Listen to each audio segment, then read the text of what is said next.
ये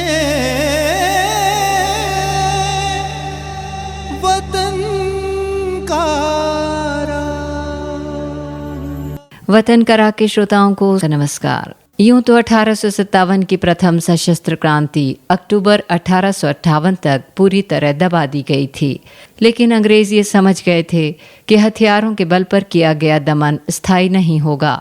इसलिए उन्होंने एक तरफ 1 नवंबर 1858 को भारत में कंपनी के राज की जगह ब्रिटेन की तत्कालीन महारानी मल्लिका विक्टोरिया का सीधा राज स्थापित कर दिया। लॉर्ड कैनिंग को गवर्नर जनरल बनाकर भेजा गया और उन्होंने 1 नवंबर 1858 को इलाहाबाद में दारागंज के निकट किले में मल्लिका विक्टोरिया की घोषणा पढ़कर सुनाई, जो भारतीय नरेशों और भारतीय प्रजा के नाम थी। इसमें उन सभी विद्रोहियों को जो अंग्रेजों की हत्या के अपराधी थे क्षमा कर दिया गया था। भारतीय राजाओं के गोद लेने के अधिकारों को मान्यता दी गई थी। मल्लिका विक्टोरिया ने आश्वासन दिया था कि भारतीयों के साथ ब्रिटिश सरकार वैसा ही व्यवहार करेगी जैसा कि अंग्रेज प्रजा के साथ करती है। धार्मिक स्वतंत्रता के प्रति भी आश्वासन दिया गया था। मल्लिका विक्टोरिया के इस ऐलान से अंग्रेजों ने भले ही ये समझ लिया कि विद्रोह पूरी तरह से खत्म हो गया है, लेकिन ऐसा नहीं था। अवध की बेगम हजरत महल और उनके पुत्र बिजरिस कदर अंग्रेजों द्वारा अवध हड़प लेने के बाद नेपाल चले गए थे। वहीं से उन्होंने मल्लिका विक्टोरिया के ऐलान के विरुद्ध अपना ऐलान प्रसारित करवाया। चार्ल्स पॉल की पुस्तक हिस्ट्री ऑफ इंडियन म्यूटिनी में इसका जिक्र किया गया है। इतिहासविद सुंदरलाल ने अपनी किताब भारत में अंग्रेजी राज में इस ऐलान के सरकारी अंग्रेजी अनुवाद का हिंदी अनुवाद किया है। उस ऐलान में कहा गया था कि 1 नवंबर 1858 को मल्लिका विक्टोरिया का जो ऐलान आया है, उसके असली उद्देश्य से हम अपनी रियाया को होशियार करना अपना फर्ज समझते हैं। अभी तक हमारा जो मुल्क कंपनी के अधीन था, उसे मल्लिका ने अब अपने अधीन बताकर यहाँ अपने कानून लागू करने की बात कही है। हमारी धर्मनिष्ठ प्रजा को इस पर जरा भी एतबार नहीं करना चाहिए, क्योंकि कंपनी के कानून, अंग्रेज अफसर, अंग्रेज अदालतें और अंग्रेज जनरल ज्यों के त्यों बने रहेंगे। मल्लिका ने घोषणा की है कि भारत के राजा महाराजाओं से संधियों को मान्यता देकर उन्हें सम्मान दिया जाएगा। ये एकदम फरेब और झूठ है। मिसाल के तौर पर भरतपुर के राजा को पहले आपने बेटा बताया और फिर उनका इलाका ले लिया। लाहौर के राजा को लंदन ले गए, जो कभी भारत नहीं लौटे। नवाब शमसुद्दीन खां को एक तरफ फांसी दी तो दूसरी तरफ उन्हें सलाम किया। पेशवा को आजीवन बिठूर में कैद कर दिया। बनारस के राजा को आगरे में कैद कर दिया गया। बिहार, उड़ीसा और बंगाल के राजा नवाबों का नामो निशान मिटा दिया गया। ये अंग्रेज निहायत झूठे और फरेबी हैं। इनकी चाल को समझिए। ऐलान कहता है कि मल्लिका को अपना इलाका बढ़ाने की इच्छा नहीं है, तो फिर सारे हिंदुस्तान पर कब्जा क्यों किए जा रहे हैं? इन्होंने अरबों की दौलत तो सिर्फ अवध से ही लूटी है। ये एक तरफ मजहबी आज़ादी की बात करते हैं, ऐलान में जो माफ़ी की बात कही गई है वो भी सरासर धोखा है। अंग्रेज़ों ने किसी को कभी माफ़ नहीं किया। वे लोग तो झूठे मुकदमे चलाकर न्याय का नाटक करने में माहिर हैं। हमारी प्रजा इस चाल में नहीं फंसना चाहिए। इन्होंने नए गवर्नर जनरल को क्लेमेंसी कैनिंग यानी दयावान कैनिंग कहा है। जिस लॉर्ड कैनिंग को हिंदुस्तान में अंग्रेजी राज को मजबूत और क्रांतिकारियों को नेस्तनाबूद करने के लिए भेजा गया हो, वो भला दयालु कैसे होगा? इलाही खैर वो हरदम नई बेदाद करते हैं। इलाही खैर वो हरदम नई बेदाद करते हैं। हमें तोहमत लगाते हैं जो हम फरियाद करते हैं। हमें तोहमत लगाते हैं जो हम फरियाद करते हैं। इलाही खैर वो हरदम नई बेदाद करते हैं। हमें तोहमत लगाते हैं जो हम फरियाद करते हैं।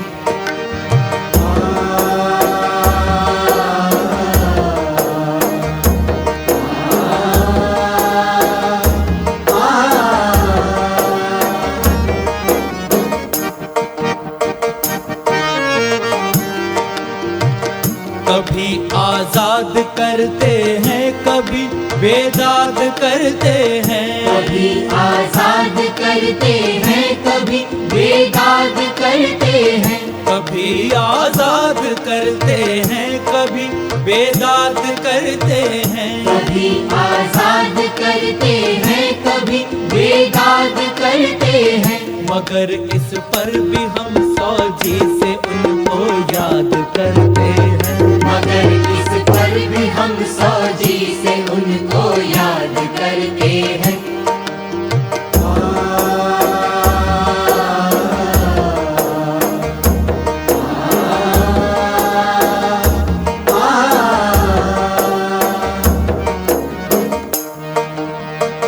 असीराने कफस से काश ये सयाद कह देता। असीराने कफस से काश ये सयाद कह देता। असीराने कफस से काश ये सयाद कह देता। असीराने कफस से काश ये सयाद कह देता। रहो आजाद होकर, रहो आजाद होकर, रहो आजाद होकर, हम तुम्हें आजाद करते हैं। रहो आजाद होकर, हम तुम्हें आजाद करते हैं।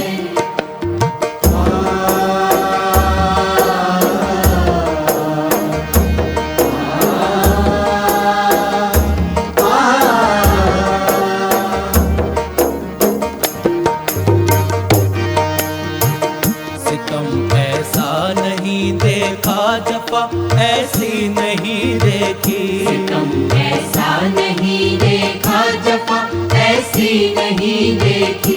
सितम ऐसा नहीं देखा, जफा ऐसी नहीं देखी। सितम ऐसा नहीं देखा, जफा ऐसी नहीं देखी। वो चुप रहने को कहते हैं जो हम फरियाद करते हैं। वो चुप रहने को कहते हैं जो हम फरियाद करते हैं।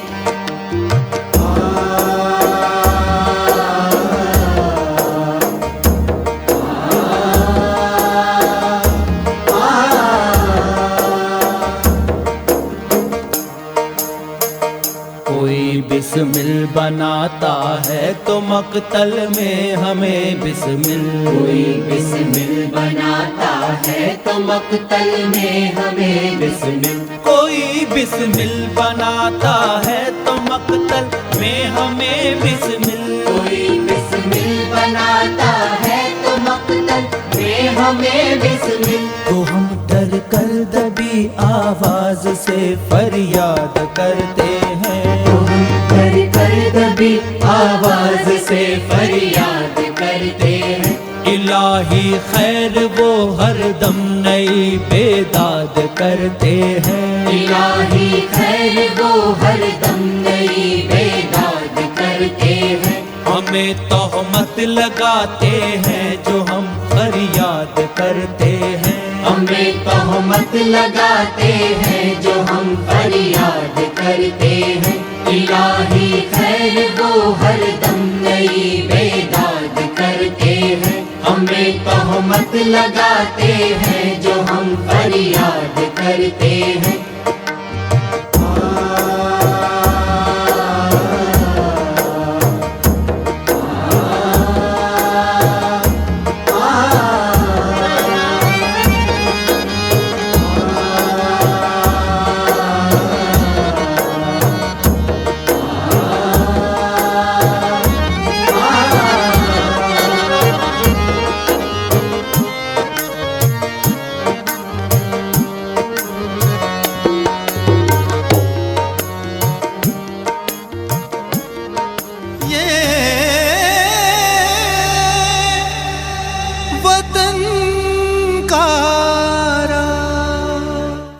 बेगम हजरत महल द्वारा मल्लिका विक्टोरिया का जो विरोध किया गया, उसके पहले उन्होंने अंग्रेज़ों के खिलाफ सशस्त्र क्रांति की थी।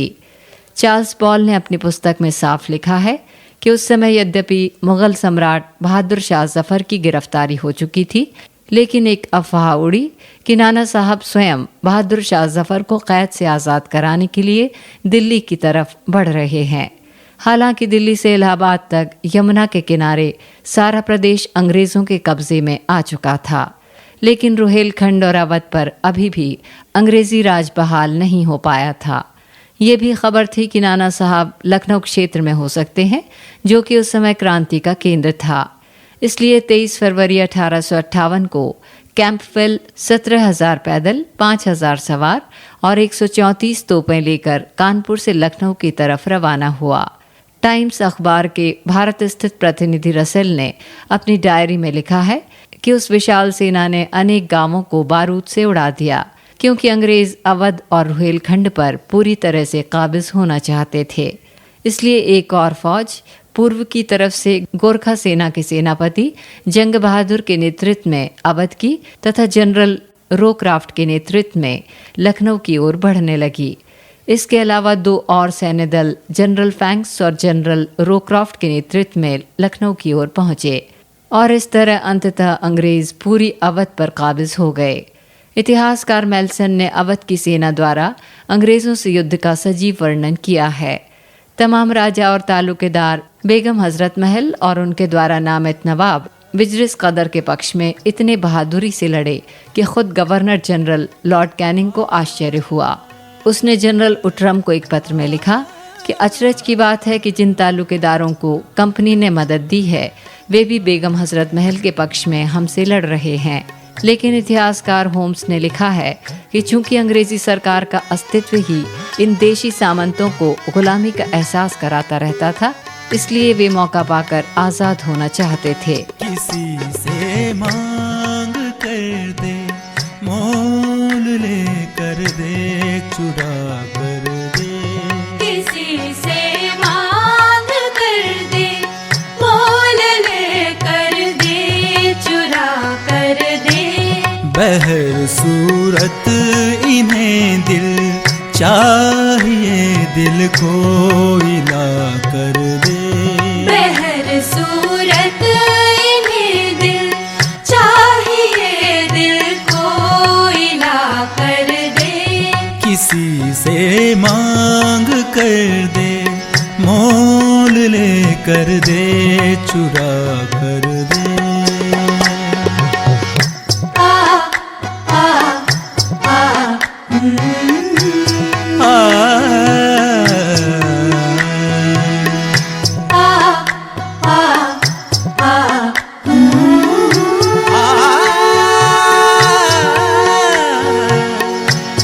वतन पे जान दे दे, हुर्रियत पे दिल फिदा कर दे। दिल फिदा कर दे, दिल फिदा कर दे। ओ वतन पर जान दे दे, हुर्रियत पे दिल फिदा कर दे।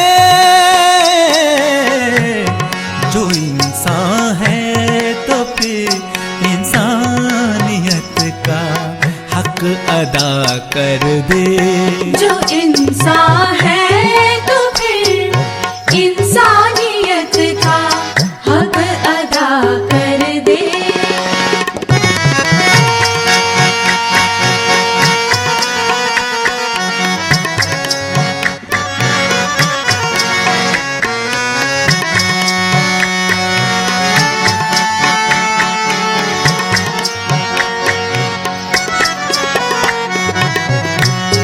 मेरी जानिब से अक्सर सूए जन रहता है लोगों को,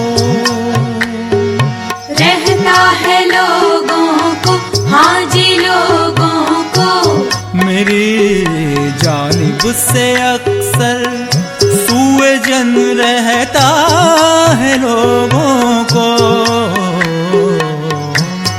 तेरे कुर्बान है जाहिद, मुझे भी पार सा कर दे। तेरे कुर्बान है जाहिद, मुझे भी पार सा कर दे। किसी से मांग कर दे, मोल ले कर दे, चुरा कर दे।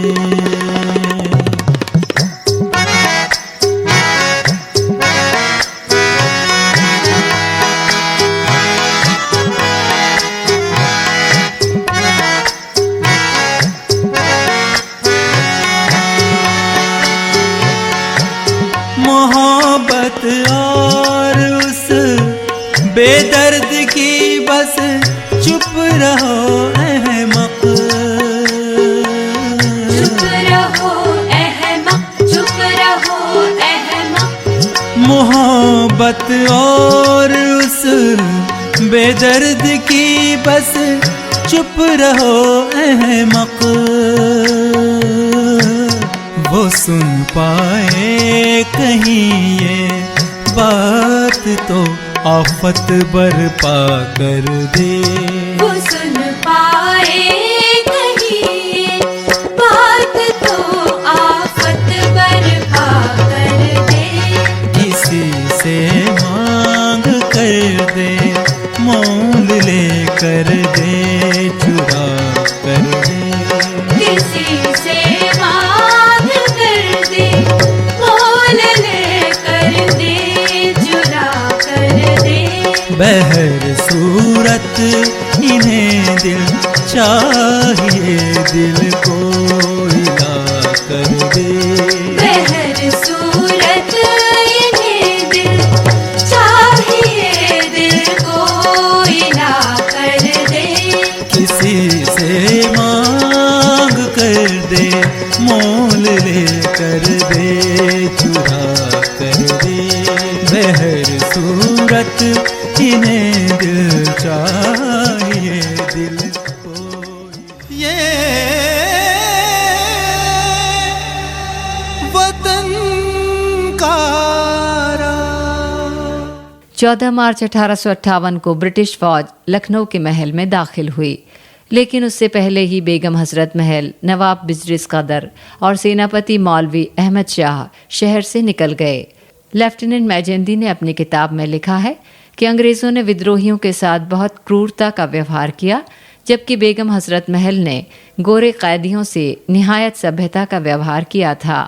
रसेल ने अपनी पुस्तक नैरेटिव ऑफ इंडियन म्यूटिनी में बेगमों पर अंग्रेज़ों के अत्याचार और लूट का कच्चा चिट्ठा खोलकर रख दिया। चूंकि खान बहादुर खान ने रुहेलखंड में बरेली की आज़ादी को बनाए रखा था, लिहाजा बेगम हजरत महल, नवाब बिजरिस कदर और मौलवी अहमद शाह ने नेपाल जाते समय बरेली में कुछ समय के लिए शरण ली, लेकिन सर कैंपवेल ने बरेली पर अंग्रेज़ों को विजय दिलवा दी। मौलवी अहमद शाह को कई ताल्लुकेदारों और सामंतों ने मदद की पेशकश की थी। खुद अहमद शाह ने बेगम हजरत महल द्वारा लिखे गए एक पत्र को पवन रियासत के राजा जगन्नाथ सिंह के पास भेजा था। राजा ने मौलवी को सहायता के लिए तुरंत बुलाया। होम्स लिखते हैं कि अहमद शाह अपने हाथी पर बैठकर राजा के पास जा पहुंचा। जब राजा से बातचीत चल रही थी, तभी राजा के भाई ने धोखे से अहमद पर गोली चला दी और उसका सिर काटकर कंपनी बहादुर की खिदमत में भेज दिया। अंग्रेज़ों ने उसका सिर शाहजहांपुर की कोतवाली के सामने लटका दिया। ब्रिटिश इतिहासकार विलियम सिंस ने अपने संस्मरण में लिखा है कि कम से कम अवधवासियों के संग्राम को तो हमें स्वतंत्रता का संग्राम कहना होगा, क्योंकि इस इलाके के आम लोगों ने भी अंग्रेज़ों के खिलाफ बेगम हजरत महल की मदद में बलिदान दिया। बेगम की लोकप्रियता का कारण उनकी न्यायप्रियता थी। सर चार्ल्स पॉल ने लिखा है कि बेगम हजरत महल ने महारानी विक्टोरिया के विरोध में जो ऐलान किया, उसका अवध की प्रजा पर असर हुआ। अन्य स्थानों पर भी क्रांति खत्म होने के बाद भी अवध में आज़ादी का संग्राम लगभग 6 महीने तक जारी रहा। हकीकत यह है कि 1857-58 के जंग आज़ादी में वीरता और बलिदान की दृष्टि से लखनऊ का पद दिल्ली से कहीं ऊंचा है, क्योंकि दिल्ली में पतन के 6 महीने बाद तक अवध और लखनऊ में आज़ादी का झंडा फहराता रहा। जय हिंद। भारत न रह सकेगा हरगिज़ गुलाम खाना, भारत न रह सकेगा हरगिज़ गुलाम खाना, भारत न रह सकेगा हरगिज़ गुलाम खाना, भारत न रह सकेगा हरगिज़ गुलाम खाना। आजाद होगा होगा होगा आजाद होगा होगा होगा, आता है वो ज़माना ज़माना। भारत न रह सकेगा हरगिज़ गुलाम खाना, रह सकेगा हरगिज़ गुलाम खाना।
लगा है, हाँ हाँ खोलने लगा है, लगा है, खोलने लगा है, लगा है, खोलने लगा है, खोलने लगा है।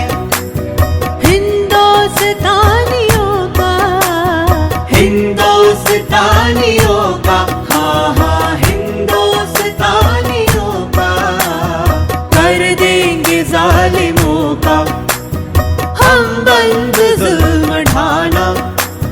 भारत न रह सकेगा हरगिज़ गुलाम खाना।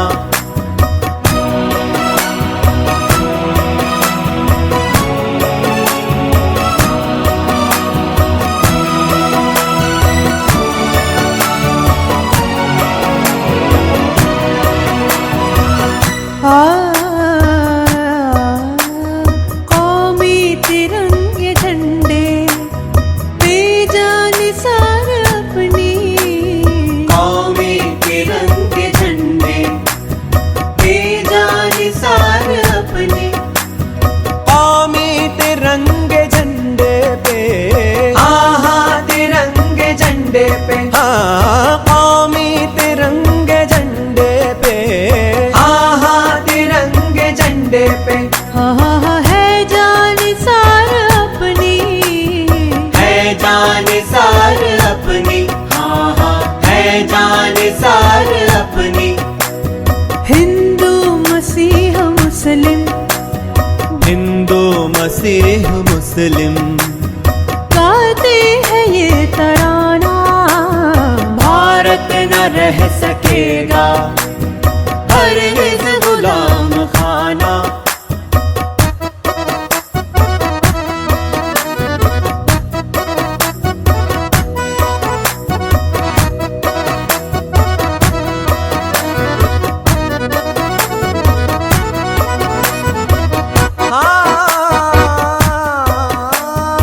अब भेड़ और बकरी, अब भेड़ और बकरी, हाँ अब भेड़ और बकरी, हाजी हाजी अब भेड़ और बकरी बन कर न हम रहेंगे, बन कर न हम रहेंगे, बन कर न हम रहेंगे, बन कर न हम रहेंगे। इस पस्त हिम्मती का हाँ इस पस्त हिम्मती का होगा कहीं ठिकाना। भारत न रह सकेगा हरगिज़ गुलाम खाना।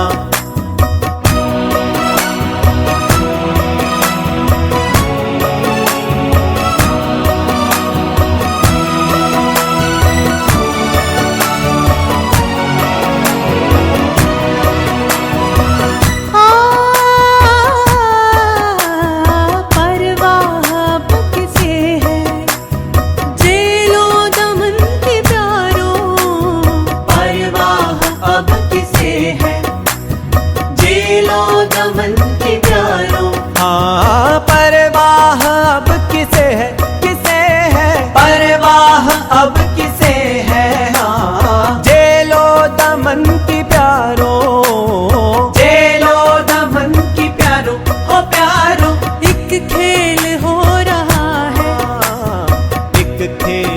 रहा है। फांसी पे झूल जाना एक खेल हो रहा है। फांसी पे झूल जाना भारत न रह सकेगा हरगिज़ गुलाम खाना। ये वतन का